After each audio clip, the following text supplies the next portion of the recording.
126வது தலைமை தேர்தல் ஆணையராக இன்று பதவியேற்கிறார் ஞானேஷ்குமார். குடியரசுத் தலைவர் உத்தரவை தொடர்ந்து பதவியேற்கிறார். தேர்தல் ஆணையர் தேர்வுக்குழுவிலிருந்து உச்சநீதிமன்ற தலைமை நீதிபதி நீக்கப்பட்ட வழக்கு இன்று விசாரிக்கிறது உச்சநீதிமன்றம். மதுரை மற்றும் திருச்சியில் டைடல் பார்க்குகளுக்கு முதலமைச்சர் மு க ஸ்டாலின் அடிக்கல். தனித்தளம் மற்றும் 6 தளங்களுடன் கட்டப்படவுள்ள திருச்சிராப்பள்ளி டைடல் பூங்காவும் மாண்புமிகு முதலமைச்சர் அவர்களால் இன்று 12,000 பேருக்கு வேலைவாய்ப்பு கிடைக்கும் என அரசு தகவல். மும்மொழி கொள்கையை திணிக்கும் மத்திய அரசை கண்டித்து சென்னையில் திமுக கூட்டணி ஆர்ப்பாட்டம். இந்தியை ஏற்ற மாநிலங்கள் பல தாய்மொழியை இழந்துவிட்டதாக துணை முதலமைச்சர் உதயநிதி ஸ்டாலின் குற்றச்சாட்டு. ஆர்ப்பாட்டம் ஆர்ப்பாட்டம் ஆர்ப்பாட்டம் ஆர்ப்பாட்டம். கழக தலைவர் ஆணை ஏற்று அனைத்து கட்சி தலைவர்களும் கலந்து கொள்ளும் ஆர்ப்பாட்டம்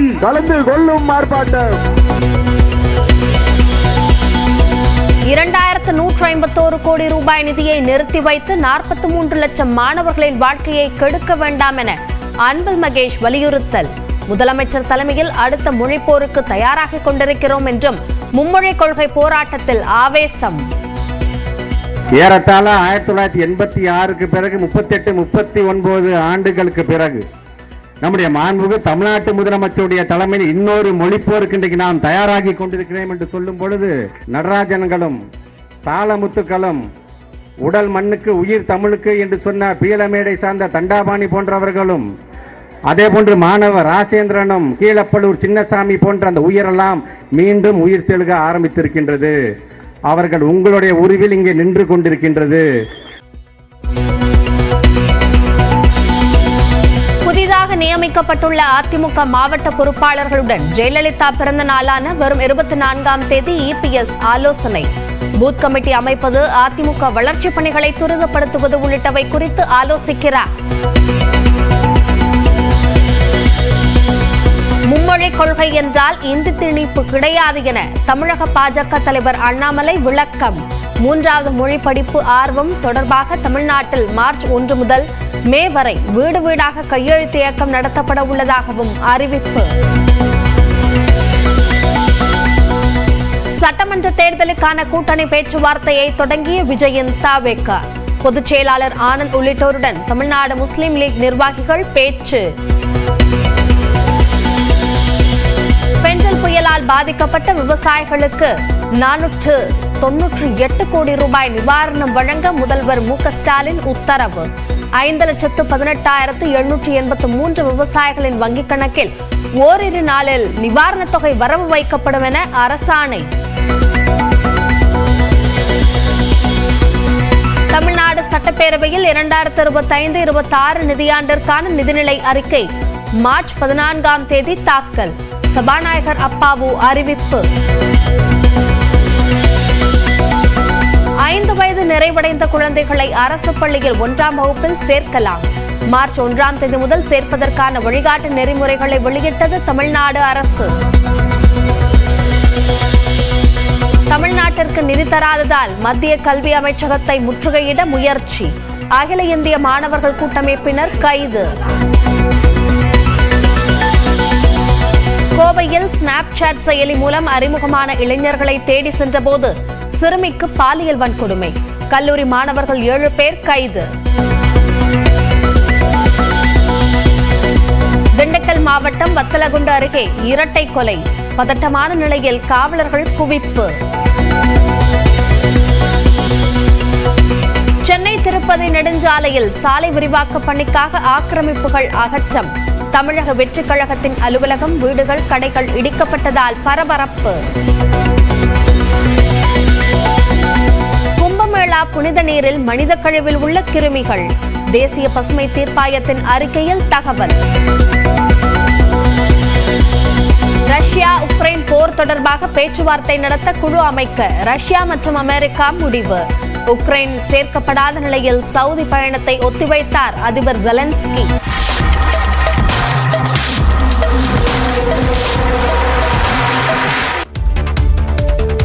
வணக்கம். இது பிரேக் ஃப்ரீ பிரைம் டைம். முழுமையான செய்திகளின் 3 மணி நேர அணிவகுப்பு. முதலில் சூப்பர் 60.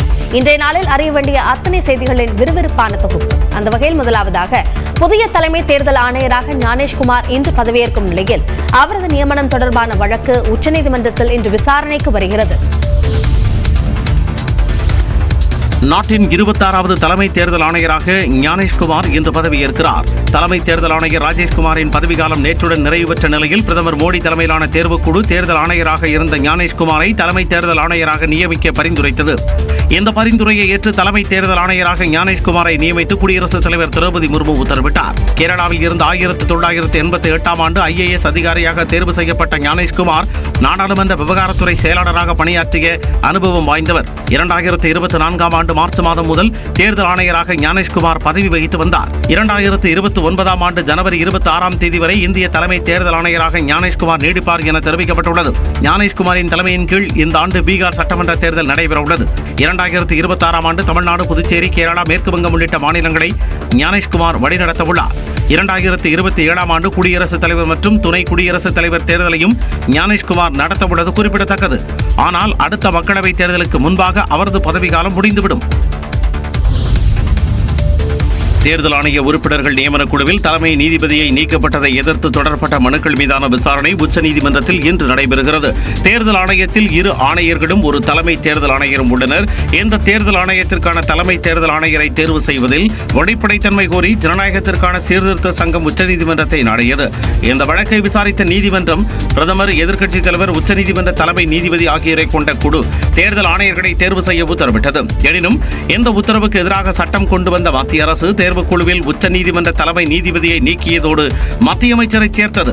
இந்த மனுக்களை விசாரித்த உச்சநீதிமன்றம் மத்திய அரசின் சட்ட திருத்தத்திற்கு இடைக்கால தடை விதிக்க மறுத்துவிட்டது. இச்சூழ்நிலையில் புதிய சட்ட திருத்தத்தின் கீழ் புதிய தலைமை தேர்தல் ஆணையராக ஞானேஷ்குமார் தேர்வு செய்யப்பட்டார்.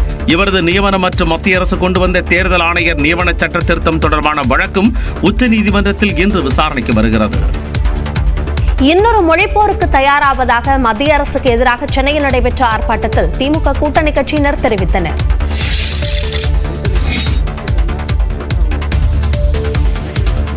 எங்களுடைய மொழி உணர்வு, இன உணர்வு, அதை நீங்கள் புரிந்து கொள்ள வேண்டும். மத்திய அரசின் மும்மொழி கொள்கைக்கு எதிர்ப்பு தெரிவித்து நடந்த போராட்டத்தில் துணை முதலமைச்சர் உதயநிதி கூறிய கருத்துக்களே இவை. மத்திய அரசுக்கு எதிராக சென்னை மாவட்ட ஆட்சியர் அலுவலகம் அருகே திமுக மற்றும் கூட்டணி கட்சிகள் போராட்டம் நடத்தின. எழுந்தது பார், எழுந்தது பார், இந்தியா கூட்டணி எழுந்தது பார், இந்தியை தடுக்க எழுந்தது பார். அப்போது போராட்டத்தில் பங்கேற்று பேசிய துணை முதலமைச்சர் உதயநிதி ஸ்டாலின், இந்தியை ஏற்ற பல மாநிலங்கள் தங்கள் தாய்மொழியை இழந்து நிற்பதை பார்ப்பதாக கூறினார். இந்தி திணிப்பை எதிர்த்து எத்தனையோ பேர் தமிழ்நாட்டில் இறந்திருக்கிறாங்க. இதையெல்லாம் மறந்துட்டு உங்களுடைய மிரட்டலுக்கு நாங்கள் அடிபடுவோம் நீங்க நினைச்சீங்கன்னா அது உங்களுடைய கனவுல கூட நடக்கிறது. போராட்டத்தில் முன்னதாக பேசிய பள்ளி கல்வித்துறை அமைச்சர் அன்பில் மகேஷ் 43 லட்சம் மாணவர்களின் வாழ்க்கையை மத்திய அரசு கெடுப்பதாக கூறினார். இதை ஒத்துக்கிட்டாதான் இதுக்கு பணம், இதை ஒத்துக்கிட்டாதான் அதுக்கு பணம். நீ சொல்றது எப்படி தெரியுமா இருக்கு? நடிகர் அஜித்குமார் படத்துல ஒரு ஆட்டோல இருக்கிற சைடு மிரரை அட்ஜஸ்ட் பண்ணாதான் வண்டி ஸ்டார்ட் ஆகும்னு சொல்றாரு பாருங்க, அந்த மாதிரி இருக்கு. எங்களுடைய 2151 கூட தயவு செய்து எங்களுடைய பணம் கொடுங்க. கிட்டத்தட்ட 43 லட்சம் பிள்ளைகளுடைய எதிர்காலம் இருக்கின்றது.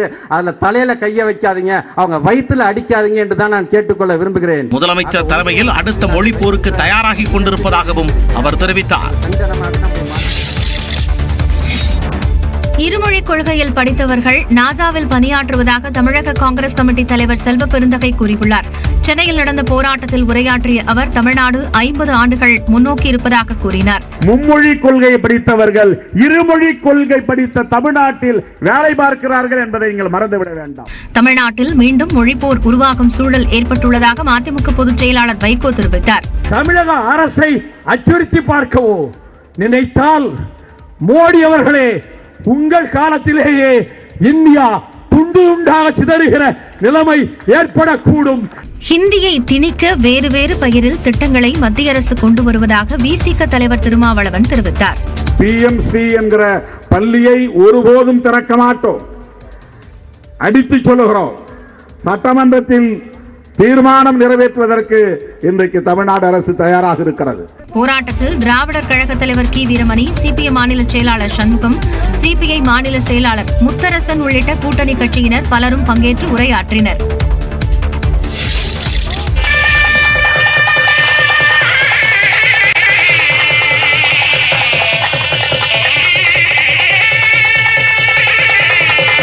திருச்சி, மதுரையில் புதிய டைட்டில் பூங்காக்கள் அமைக்க முதலமைச்சர் மு க ஸ்டாலின் அடிக்கல் நாட்டிய காட்சிகளே இவை.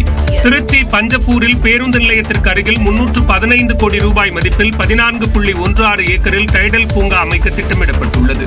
இதேபோன்று மதுரையில் மாட்டுத்தாவணி பேருந்து நிலையம் அருகில் 289 கோடி ரூபாய் மதிப்பில் சுமார் 10 ஏக்கரில் டைடல் பூங்கா அமைக்க முடிவு செய்யப்பட்டுள்ளது. இந்த 2 டைடல் பூங்கா கட்டுமான பணிகளுக்கு சுற்றுச்சூழல் அனுமதி வழங்கப்பட்ட நிலையில் சென்னை தலைமைச் செயலகத்திலிருந்து காணொலி மூலம் முதலமைச்சர் மு க ஸ்டாலின் அடிக்கல் நாட்டினார். தரைத்தளம் மற்றும் 6 தளங்களுடன் திருச்சியில் புதிய டைடல் பூங்கா அமைய உள்ளது. இதன் மூலம் சுமார் 5000 பேருக்கு வேலைவாய்ப்பு கிடைக்கும் என்று எதிர்பார்க்கப்படுகிறது. அதேபோன்று தரை மற்றும் 12 தளங்களுடன் மதுரையில் அமைக்கப்பட உள்ள டைடல் பார்க்கில் 5500 பேருக்கு வேலைவாய்ப்பு கிடைக்கும் என்று தமிழ்நாடு அரசு தெரிவித்துள்ளது. முன்னதாக சிறந்த 10 கைவினை கலைஞர்களுக்கு பூம்புகார் மாநில விருதுகளை முதலமைச்சர் மு க ஸ்டாலின் வழங்கினார். 65 வயதுக்கு மேற்பட்ட 99 கைவினை கலைஞர்களுக்கு வாழும் கைவினை பொக்கிஷம் விருதுகள் வழங்கப்பட்டன.